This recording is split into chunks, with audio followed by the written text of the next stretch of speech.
UKLO 1 year masters. No IELTS required up to 5 years visa. High visa success rate. Speed breakers వస్తాయి, దెబ్బలు తగులుతాయి, ఎదురు దెబ్బలు తగులుతాయి, లేచి కట్టుకోవాలి. స్పీడ్ బ్రేకర్ తగిలితే మళ్ళీ లేచి నిలబడి పరిగెట్టడమే జీవితం.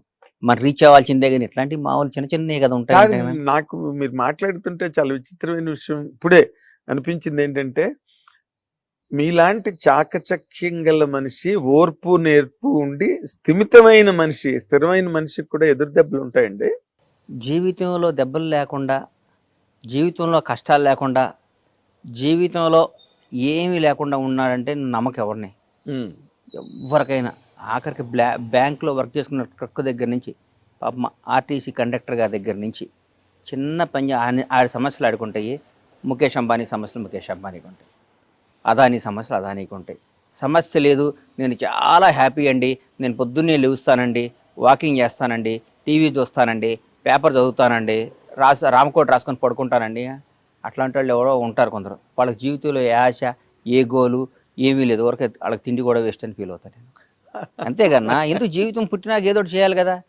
ఒకవేళ జీవితంలో ఏమీ చేయకపోతే ఎట్లన్నా, నేను కానిస్టేబుల్ కొడుకునిలే, మాకు ఆ స్థాయి ఉండదు, మనకి ఎందుకులే, మనకి ఇండస్ట్రీలో మన ఎవడ పైకి రానిస్తాడులే, మనం ఏదో చిన్న జాబ్ చూసుకుందాం, మనం సీఏనో సిడబ్ల్యూసీని చదువుకుందాం అనుకుంటే, ఇవాళ తెలుగు జాతికి ఒక మెగాస్టార్ ఉండేవాడు. మెగాస్టార్ చిరంజీవి ఉండేవాడే చెప్పు. ఉండరు. ఆయన రైఫ్ రిస్క్ చేశాడు, ఆయన చేయాలనుకున్నాడు, సాధించాడు. క్రీస్తు పూర్వం క్రీస్తు తర్వాత లాగా చిరంజీవి గారి ముందు, చిరంజీవి గారి తర్వాత ఇండస్ట్రీకి రాశాడు.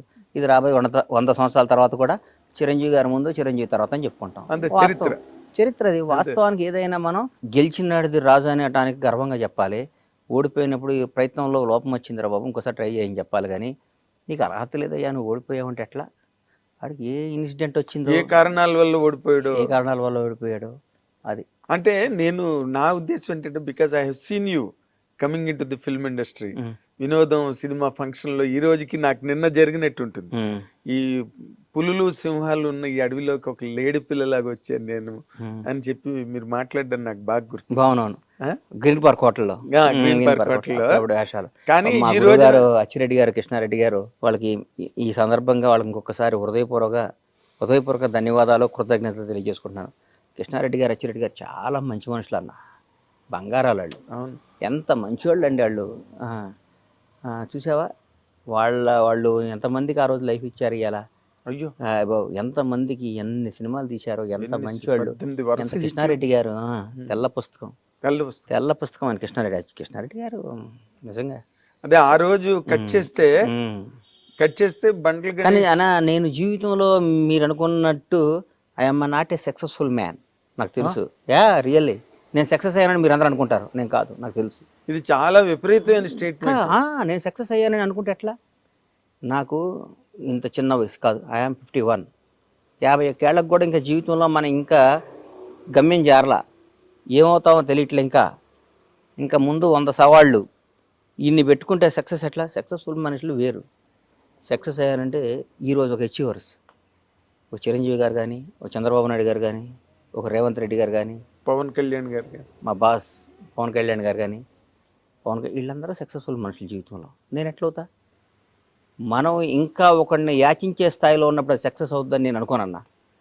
Still I'm in that position. నాకు అది కావాలని అడిగే స్థాయిలో ఉన్నా కాబట్టి నేను కాదు, నేను ఒకరిని శాసించే స్థాయికి వచ్చిన రోజు నాకు సక్సెస్ అయినట్టు. ఆ శాసించే స్థాయి నాకు వస్తుంది, నేను శాసిస్తాను. ఏ రంగంలో అంటారు? అన్ని నేను అనుకున్న రంగంలో. నాకు ఇష్టం సినిమా ఇండస్ట్రీలో మీరు ఆల్రెడీ ఒక స్లాట్. లేదు, పవన్ కళ్యాణ్ కదా సినిమా తీస్తే ఏందంటున్నా, అది ఎంతమంది కలో కదా సినిమా ఇండస్ట్రీ అన్న. ఒకటి గుర్తుపెట్టుకో, పవన్ కళ్యాణ్ అనే ఆయన, బండ్ల గణేష్ అనేవాడికి 1 కోటి మంది ఉంటే ఒకరిని సెలెక్ట్ చేసి నాకు అవకాశం ఇచ్చాడు, అయిపోయింది. సినిమా తీయగాలని నేను గొప్ప కాదు, ఆయన నాకు అవకాశం ఇచ్చాడు, అది నా గొప్పతనం, నా అదృష్టం. ఆయన గొప్పతనం నా అదృష్టం.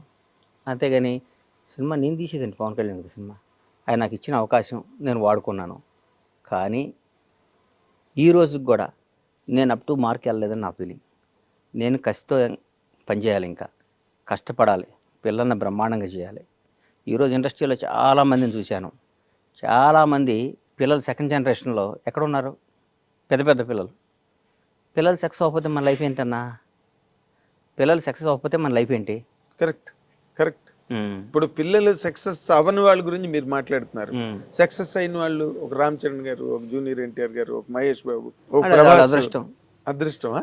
100%. కేవలం అదృష్టమేనా? వాళ్ళ అదృష్టం, వాళ్ళ కసి. రామ్ చరణ్ తో వర్క్ చేసే కదన్నా. అవును. చరణ్ అనేవాడు బ్లూ బ్లడ్ అన్న మనిషి, వ్యక్తిత్వం గల్లాడు. అవునా? చిరంజీవి గారి మంచితనానికి దేవుడు కరెక్ట్ కొడుకుని ఇచ్చాడని ఫీల్ అవుతుంటా అప్పుడప్పుడు నేను. నిజంగా కరెక్ట్. ఆయన మంచితనానికి మంచి కొడుకుని ఇచ్చాడు దేవుడు అనుకుంటా. డిగ్నిటీ, రాయల్టీకి అది మంచితనం. ఈ ఇండస్ట్రీలో కూడా అన్న మనం ఊరికే బేసిక్గా జనాన్ని ఊరికి పొగటం అనవసరం, ఎక్కువ పొగడకూడదు. వాళ్ళకి టాలెంట్ ఉంది, వాళ్ళకి దమ్ము ఉంది, వాళ్ళకి అన్ని ఉన్నాయి, కలిసి వచ్చినాయి అనుకోవాలి. కానీ ఊరికి అబ్బబ్బబ్బా నువ్వు ఇంద్రుడివి, నువ్వు చంద్రుడివి, నువ్వు మామూలుడివి కాదు, నీలాంటి పుట్టక ఇంకోటి పుట్టడు, నీలాంటి పుట్టక ఇంకొకటి పుట్టడు, నువ్వు పుట్టినప్పుడు నువ్వు నీ జన్మ ధన్యం అయిపోయింది, ఇవన్నీ మాటలు ట్రాష్ అని నేను ఫీల్ అవుతున్నా. అనవసరం. మనతో వాళ్ళకి అవసరం కల్పించుకునే విధంగా మనం పెరగాలి. ఈ బండ్లా గణేష్ ఉంటేనే ఈ ప్రాజెక్టు న్యాయం చేస్తాడ్రా అన్న స్థాయిలో మనం ఉండాలి.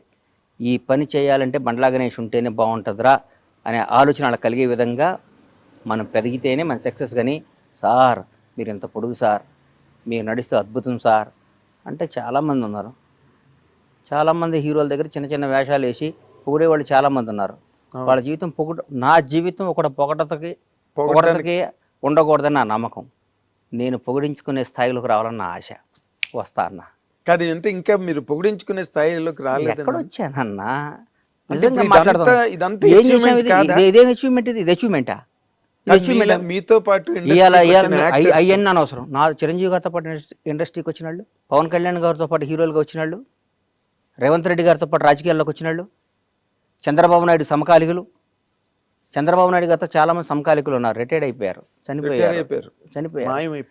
ఆయన ఫస్ట్ టైం ముఖ్యమంత్రిగా ప్రమాణ స్వీకారం చేసినప్పుడు ఆయన మంత్రివర్గం ఫోటోలు చూడండి ఎంతమంది ఉన్నారు. ఇప్పుడు సెకండ్ టైం చేసినప్పుడు ఎంతమంది ఉన్నారు, థర్డ్ టైం చేసినప్పుడు ఇప్పుడు ఎంతమంది ఉన్నారు. Still today is young man, is fighter. Yeah Pawan Kalyan గారు ఆయనతో పాటు హీరోలుగా జనరేషన్ ఆ టైంలో 25 ఏళ్ళు అక్కడమ్మ ఇక్కడ అబ్బాయి. ఇప్పుడు నేనేగా ప్రత్యక్ష సాక్షిని. సుస్వాగతం దగ్గర నుంచి ఆయనతో పాటు ప్రయాణించినాను కదా. ఆయనతో పాటు ఎంతమంది వచ్చారు, ఎంతమంది ఉన్నారు? ఎవరయ్యారు? పవన్ కళ్యాణ్ పడయ్యాడు. చిరంజీవి గారు తమ్ముడు అయ్యాడంటే ఎట్లా? చిరంజీవి గారు తమ్ముడు లేరా? చిరంజీవి గారు చాలామంది లేరా? చిరంజీవి గారు బంధువులు లేరా?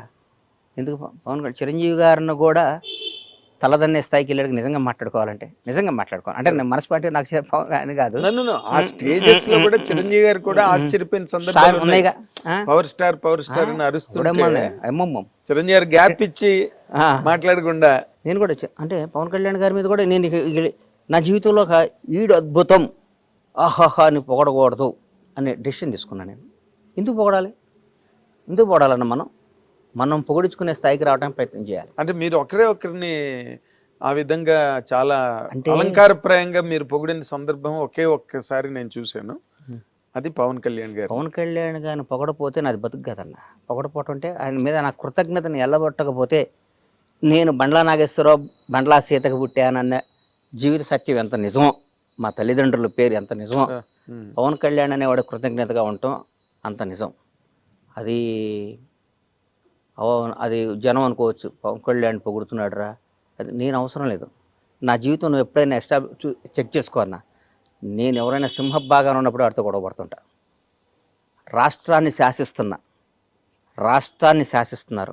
కనుసైగితో శాసిస్తున్న టీఆర్ఎస్ ప్రభుత్వం మీద ఎదిరినాను నేను. అవును, భయం, పొగడలేదు ఎప్పుడు, నెవర్. నా ప్రాణం పోవటానికై నేను సిద్ధపడతా, నేను పొగను. నేను కాంగ్రెస్ దాదాపు మీరు 2004-2003 బొత్సన్న 2004 అప్పుడు అంతకుముందు 2000 నుంచి నేను వాళ్ళతో సన్నిహితంగా ఉన్నా. 2000 నుంచి నన్ను చూశారు మీరు. అవును, నేను ఏ రోజైనా పార్టీ మారానా? ఏం లేదు. 2009లో చిరంజీవి గారు పార్టీ పెట్టినప్పుడు కూడా చిరంజీవి గారు అంటే ఇష్టం, నేను పార్టీ మారానా? మారలేదు. ప్రజారాజ్యంలోకి వచ్చానా? డిస్కషన్ కూడా జరిగింది. నేనేమన్నాను, నేను రానా, నేను కాంగ్రెస్లోనే ఉంటానని చెప్పాను. నాకు ఇష్టం కాంగ్రెస్ అంటే. ఈ రోజు కూడా చెప్తున్నా, పవన్ కళ్యాణ్ అని ఆయన పార్టీ పెట్టి వాస్తవం చెప్తున్నా, పవన్ కళ్యాణ్ గారు నాకు ఇక అంతకంటే అల్టిమేట్ ఎవరు లేడు. ఆయన జనసేన పార్టీ పెట్టినప్పుడు నాకేమాత్రం మనస్సాక్షి నేను క్వశ్చన్ చేసుకుంటే నేను ఎవరి దగ్గర పనిచేయాలన్నా, ఎవరితో తిరగాలి? నిజం చెప్పు. పవన్ కళ్యాణ్ గారితో కదా, అన్డౌటెడ్ కదా, దాంట్లో డౌట్ ఇంకేముందా? డౌట్ తేడా ఉందా? ఏం లేదు. నేను ఎందుకు వెళ్ళలేదంటే నా మనస్సాక్షిని, నా ఇష్టాన్ని, నా ప్రేమని, కాంగ్రెస్ పార్టీ మీద ఉన్న అభిమానం డామినేట్ చేసి ఆయన బాగుండాలి, ఆయన అక్కడ కింగ్ అవ్వాలి, కానీ నేను కాంగ్రెస్ పార్టీలో ఉండాలి. దానికి తెలుసు. దానివల్ల నేను అక్కడ పోతే నన్ను అందల మీద పెట్టేవాడు ఆయన. 100%. అందలం మీద పెట్టేవాడు. డౌట్ లేదు, ఎవరికి డౌట్? అందలం మీద పెట్టుకునేవాడు. అవును, రారా అనేవాడు, కూర్చోబెట్టుకునేవాడు. నాకు వేరుగా ఉండేది. నాకు అవన్నీ త్యాగం చేశాను నేను బికాస్ ఆఫ్ కాంగ్రెస్ పార్టీ. అట్లాగే చంద్రబాబు నాయుడు గారు అరెస్ట్ చేశారు. తెలుగు జాతి మొత్తం ఉలిక్కి పడిపోయింది పాపం. ఆయనతో లబ్ధి పొందారు జనం అందరూ. చంద్రబాబు గారు పాపం ఆయన 14 ఏళ్ళు ముఖ్యమంత్రిగా ఉన్నప్పుడు ఆయన్ని పొగిడారు, అది చేశారు, ఇది చేశారు.